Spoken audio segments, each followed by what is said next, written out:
C'est vous qui les avez mis ces mains-là, les truites? Oui, j'en ai remis ici bien sûr, et il y a le poisson qui est, qui est là, il y a le poisson de souche, le vrai, qui lui se laisse prendre de temps en temps, il y en a une qui se laisse prendre, mais c'est principalement du poisson de lâcher. Ici c'est le but du jeu, mais c'est un parcours de pêche, donc il faut que les gens puissent prendre du poisson, hein.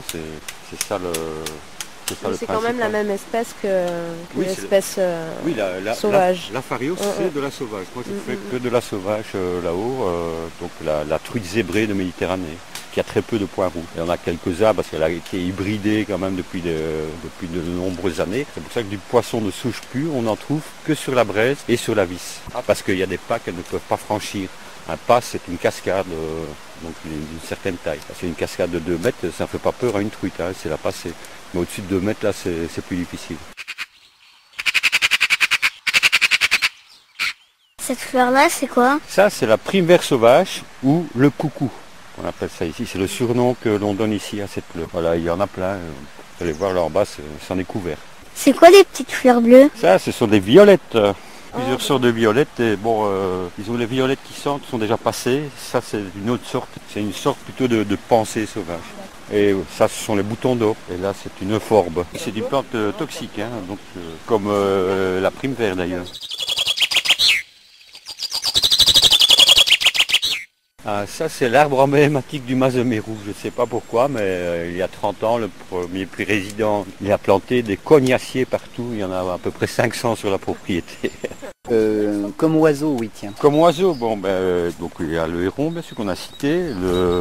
Donc au bord des rivières, on trouve aussi le fameux cormoran qui remonte de plus en plus un peu partout, qui est aussi un nuisible, mais qui est aussi protégé. Alors vous avez les espèces d'oiseaux, bien sûr, qu'on trouve sur toutes les rivières. Le martin pêcheur, donc, qui lui ne fait, bon, il fait pas de mal à la rivière, hein. Ce qu'il mange, vu sa taille, c'est même plutôt très beau à voir, hein. Vous arrivez à en voir souvent? Ici, oui, il y en a pas mal de couples, comme c'est assez protégé, donc qu'il a malgré tout à manger. J'en ai recensé pour l'instant 7 couples sur le Mazemérou, donc ce qui est pas mal. Mais il y en a aussi en ville, au pont de la Bourse, j'en ai déjà vu, donc en plein centre de l'Odève. Alors il y a aussi donc un autre oiseau, ça les gens ne connaissent pas vraiment bien, ils le voient de temps en temps sur la rivière, mais ils ne se posent pas trop la question. C'est le merlaplastron, qu'on appelle ça aussi. Son vrai nom c'est le cingle plongeur.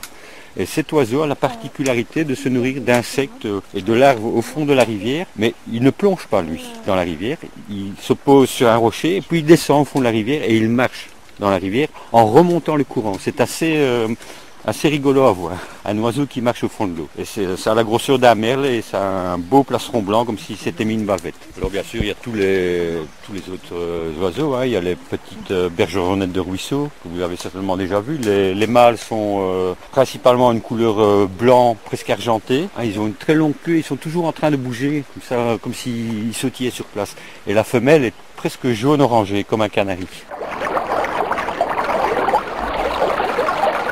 Ça sert à quoi ce tuyau? Ça c'est un tuyau qui servait il y a plusieurs années à capter le ruisseau qui descend de la montagne, donc pour alimenter le ruisseau, mais donc comme l'eau ne descend plus par là enfin avant ça descendait tout le temps, mais maintenant c'est une source qui s'est tarie. Vous pensez que si ça continue comme ça, le réchauffement, que les rivières pourraient ne plus exister dans l'Hérault et dans toutes les autres régions?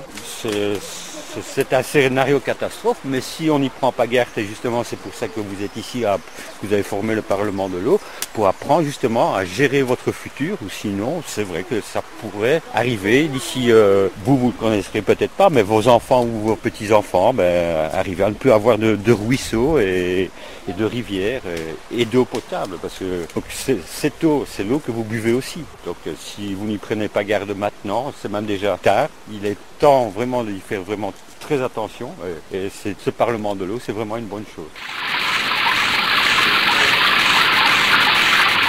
Et alors, vas-y, raconte-nous les papillons. Ah, les papillons, ici, c'est le paradis des papillons. Il y en a plein. Pour l'instant, on voit que les premiers qui apparaissent, là, ce sont les tabacs d'Espagne. Alors, les grands papillons jaunes, qu'on appelle les citrons. Il y a le papillon classique, le papillon blanc, le papillon du chou. Mais il y a à peu près toutes les sortes de papillons qu'on trouve encore en France et qui sont malheureusement en voie de disparition un peu partout.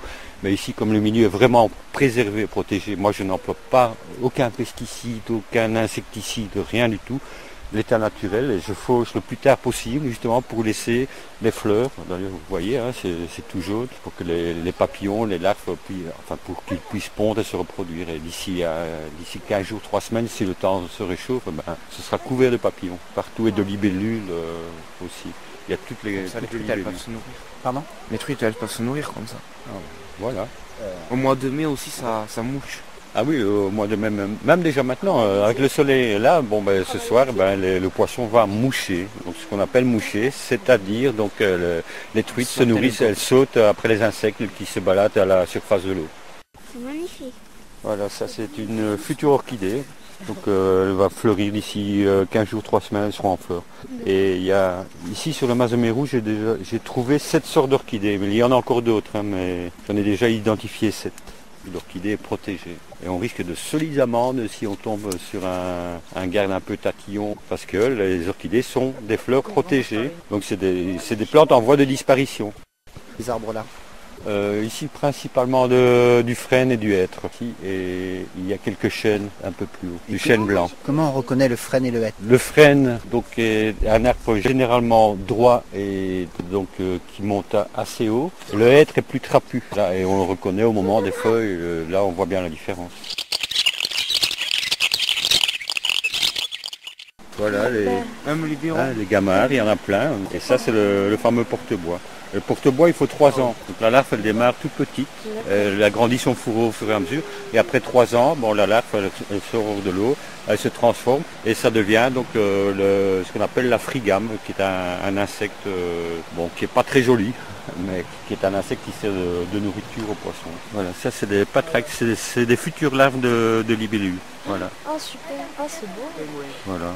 Ça ressemble à un petit scorpion. Et quand on prend un rocher sur la rivière pour prendre des appâts, donc les pêcheurs, on remet toujours le remet le rocher au même endroit où on l'a pris, dans la même position. Parce que ici dessus on ne les voit pas, mais il y a des centaines de larves d'insectes différentes qui vont se développer, qui vont grossir. Donc si on les remet comme ça, donc dans le mauvais sens, ils sont à l'air libre et ils vont crever. Dans la rivière, quand on touche un caillou, on le remet toujours, on observe et puis on remet au même endroit où on l'a pris.